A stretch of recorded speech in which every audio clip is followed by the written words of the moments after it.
கடந்த ஒரு 2-3 நாட்களா நம்ம இந்த ரஷ்யா உக்ரைன் சம்பந்தப்பட்ட செய்திகளை பார்க்குறப்பவும் இல்லை ஜெனரலான சில விஷயங்களை பார்க்குறப்பவும் எழுந்த கேள்வி ஒன்று தான். நிறைய பேர் வந்து கமெண்ட்ஸ்லையும் கேட்டிருந்தாங்க, நிறைய பேர் வந்து இன்பர்சனாகவும் கேட்டிருந்தாங்க. என்ன இருக்கே செய்திகள் எல்லாம் வந்து நார்மலாக எப்பயும் போல போயிட்டு இருக்கு.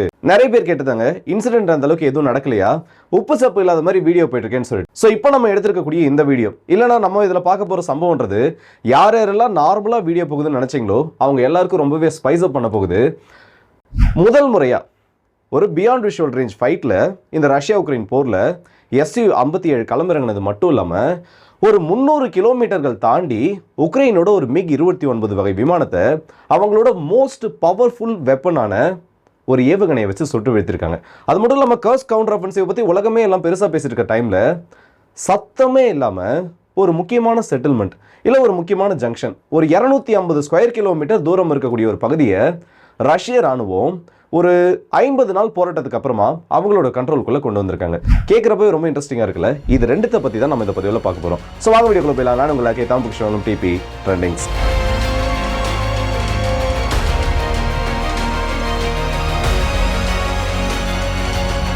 ரஷ்யா கேப்சர் பண்ண அந்த இடங்களை பற்றி ஃபர்ஸ்ட் நம்ம பார்த்து முடிச்சிடும். ஏன்னா அது ஒரு சின்ன அப்டேட் மாதிரி தான். அதை பார்த்து முடிச்சுட்டு அதுக்கப்புறம் இந்த Su-57 செஞ்ச அந்த சிறப்பான சம்பவத்தை பற்றி நம்ம பார்ப்போம். கிராக்கோவ் டான்பாஸ் ரீஜியனுக்கும் ஜாப்ரோசிஷியாவுக்கும் போக்ரோவஸ்க்கும் இந்த ஒரு ட்ரையாங்கிள் பகுதியில் இருக்கக்கூடிய முக்கியமான ஒரு கனெக்டிங் ஜங்ஷன் சொல்லலாம். இதோட சவுத் வெஸ்டர்ன் சைடில் ஜாப்ரோசிஷியாவுக்கான மெயினான ஹைவேஸும் இதோட நார்த் ஈஸ்டர்ன் சைடில் இந்த எதிரெதிர் திசைகளில் டான்பாஸ் ரீஜனை கனெக்ட் பண்ணக்கூடிய முக்கியமான 18 மெயினான சென்ட்ரல் லேன்ஸ் இருக்கிறதா இந்த காரக்கவ் இல்லை குரக்கவ் ப்ரொனன்சியேஷன்றது கொஞ்சம் மாறும். இதுதான் கண்டென்ட். அதோட ப்ரொனன்சியேஷன் என்னன்றது உங்களுக்கு தெரிஞ்சால் நீங்கள் சொல்லுங்கள், இல்லை நீங்களே ப்ரொனன்ஸ் பண்ணிக்கோங்க. இந்த குரக்கவ் மாகாணன்றது இந்த அளவுக்கு முக்கியமானதுக்கு காரணம் இதோட ஜங்ஷன் கெப்பாசிட்டி மட்டும் கிடையாது. போக்ரோவஸ்கை பிடிக்க போகிறாங்கன்னு சொல்லிட்டு நம்மளும் ஒரு 4-5 மாசமாக பேசிகிட்டு இருக்கோம். ஆனால் ரஷ்யா அதை நோக்கி முன்னேறக்கூடிய வேகமும் இல்லை இந்த போக்ரோவஸ்க்கு நடக்கக்கூடிய அந்த பேட்டிலும் உக்ரைன் ரஷ்யா போர்லேயே மரியோபோலை விட ரொம்ப சிவியரான ஒரு பேட்டிலாக நடந்துட்டு இருக்கு. டெய்லி பேசிஸில் பார்த்தோன்னா 2 தரப்பையும் சேர்த்து வச்சு 4 இலக்கங்கள்ல அந்த இடத்துல வீரர்கள் இறந்துட்டு இருக்காங்க. இப்போ மாடர்ன் பேட்டில் இந்த கடந்த ஒரு 3 மாதம் டைம் லைன் எடுத்து பார்த்தோன்னா ஒரு குறிப்பிட்ட மாகாணத்தில் இல்லை ஒரு குறிப்பிட்ட நகரத்தை பிடிக்கிறதுக்காக ஏற்படக்கூடிய மோதல்களில் இது ரொம்பவும் சிவியரான அந்த ஒரு நிலைமை எட்டிருக்குன்னே சொல்லலாம். ஸோ இந்த அளவுக்கு போக்ரோவஸ்கை பிடிக்கணும்னா ஆல்ரெடி ரஷ்யா யூ ஷேப்பில் போக்ரோவஸ்கை சுற்றி வளைச்சு நின்றுட்டு இருக்காங்க. இதோட அந்த என் டிப் இருக்குல்ல, இல்லை அதோட முக்கியமான அந்த நீங்கள் மேப்பை பார்த்தீங்கன்னாலே தெரியும். அதில் அந்த யூ ஷேப்போட அந்த கார்னரில் இருக்கக்கூடிய பகுதி தான் இந்த குரக்கவ்னு சொல்லக்கூடியது. இது ரொம்ப முக்கியமானதுக்கு காரணமும் இங்கே இருக்கக்கூடிய சின்ன சின்ன மலைகளும் அதிகமான ட்ரென்ச்சஸையும் உக்ரைன் இந்த இடத்துல தோண்டி வச்சிருக்காங்க. கடந்த ஒரு டிசம்பர் மாதத்துக்கு முன்னாடி நவம்பர் மாதத்தோட இறுதிகளில் ரஷ்யா நேரடியாக இந்த நகரத்தோட மையப்பகுதியை நோக்கி அவங்களோட ஆர்ட்லரி ஸ்ட்ரைக்கை பண்ணது, அவங்களோட சின்ன சின்ன இன்ஃபேண்ட்ரி ஃபைட்டிங் வெஹிக்கிள்ஸை உள்ள அனுப்பி அந்த பகுதிகளை வந்து அவங்களோட கண்ட்ரோலுக்குள்ள கொண்டு வரதுன்னு அன்னைக்கு இந்த பகுதியை நோக்கி ரொம்பவும் மோசமாக திரும்பின யுத்தம் ஆல்மோஸ்ட் ஒரு 50 நாள் கிட்ட ஆயிடுச்சு. அந்த நவம்பரோட மிட்ல இருந்து இப்போ வரைக்கும் எடுத்து பார்த்தோன்னா இந்த 50 நாளில் ஒட்டுமொத்த இந்த நகரமும் ரஷ்யாவோட கைகளில் விழுந்திருக்கு.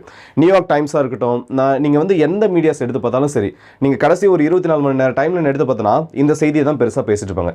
கர்ஸ்க் அஃபென்சிவாக பேசினவங்க அதை அப்படியே மாற்றி இதை திரும்ப பேசுகிற அளவுக்கு இது லைம் லைட்டுக்கு வந்திருக்குன்னே சொல்லலாம். இப்போ உக்ரைன் வந்து கர்ஸ்ல ஒரு கவுண்டர் ஆஃபென்சிவ் ஆரம்பிச்சிருந்தாங்கல்ல, அதில் வந்து மேக்ஸிமம் அவங்க பிடிச்சதை பார்த்தோன்னா ஒரு 80 to 90 ஸ்கொயர் கிலோமீட்டரை அந்த 3 பகுதிகள் நான் மென்ஷன் பண்ணி சொல்லியிருப்பேன்ல, அந்த இடங்களில் பிடிச்சிருப்பாங்க. ஆனால் இப்போ ரஷ்யா பிடிச்சிருக்காங்கல்ல இந்த ஒரு பகுதி மட்டும், இதோட இந்த அவுட் அண்ட் ஸ்கர்ட்ஸ் எல்லாத்தையும் சேர்த்தனா 250 ஸ்கொயர் கிலோமீட்டருக்கு அதிகம் இந்த பகுதி, அது கூடவே சுற்றி இருக்கக்கூடிய இடங்கள் எல்லாம் சேர்த்தனா. ஸோ உக்ரைன் அங்கே கர்ஸ்கில் அடிக்க இல்லை உக்ரைன் வந்து கர்ஸ்கை நோக்கி அவங்களோட ஒட்டுமொத்த கவனத்தையும் திருப்ப இந்த இடத்துல ஈஸ்டர்ன் ஃப்ரண்ட்டில் அவங்க நினைச்சதை விட மோசமான இழப்புகள் ஏற்பட்டிருக்கு.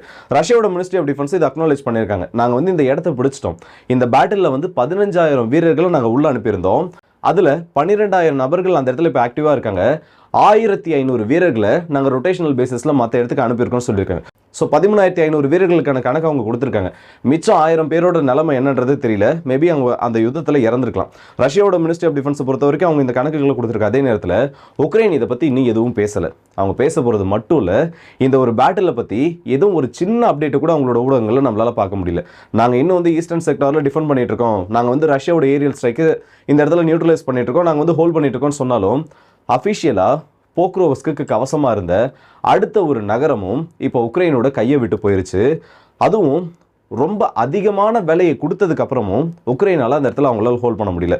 இந்த போக்ரோஸ் பேட்டில் மட்டும் இப்போ வரைக்கும் கடந்த ஒரு 5 மாசத்துல எத்தனை வீரர்கள் இறந்திருப்பாங்கன்னு பார்த்தோன்னா, ரஷ்யாவோட சார்பில் 5000 நபர்கள் வரைக்கும் இறந்திருக்கலாம்னு சொல்றாங்க.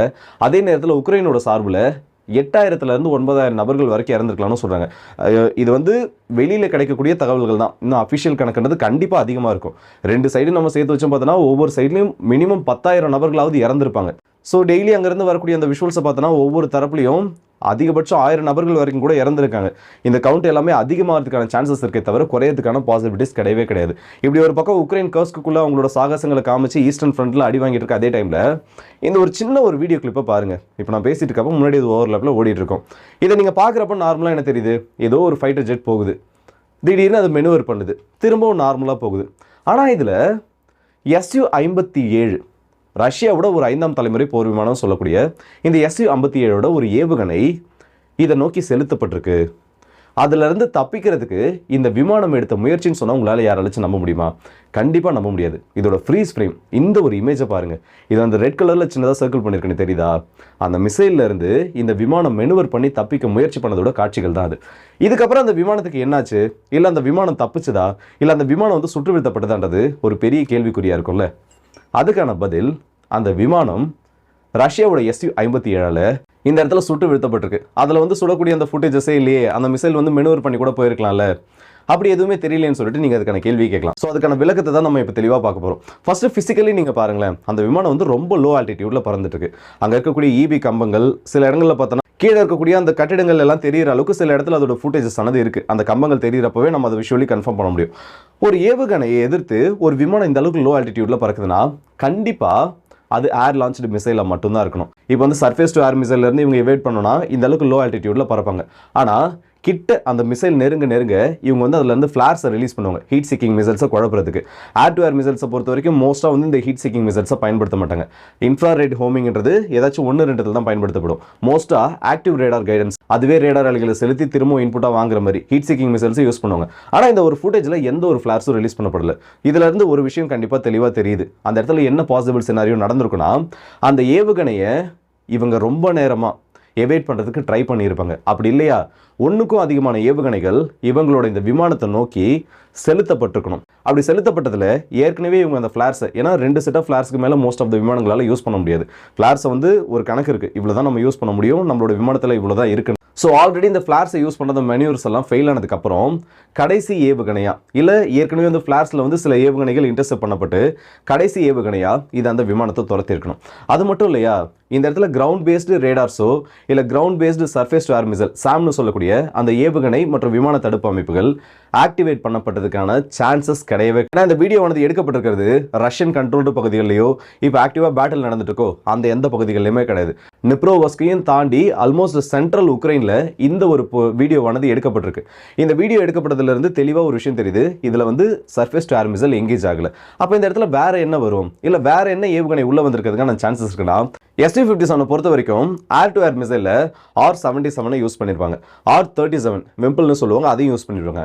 இதோட ஒரு அப்கிரேடட் வேரியன்ட்னு பார்த்தோன்னா எடிசல் 810 ஒரு வேரியன்ட்ல ரஷ்ய ராணுவம் உருவாக்கி அவங்களோட இந்த Su-57க்காகவே ரொம்ப பிரத்யேகமாக தயார் பண்ணியிருக்காங்கன்னு சொல்லலாம். ஏன்னா நார்மலாக ஒரு ஏவுகணை கொண்டு போகிறோம், R-77 இருந்தாலும் சரி, இல்லை R-37 இருந்தாலும் சரி, ரெண்டுத்துல ஒவ்வொரு ஏவுகணையை தான் கொண்டு போக முடியும். ஏன்னா அதோட சைஸ் அந்த அளவுக்கு பெருசு.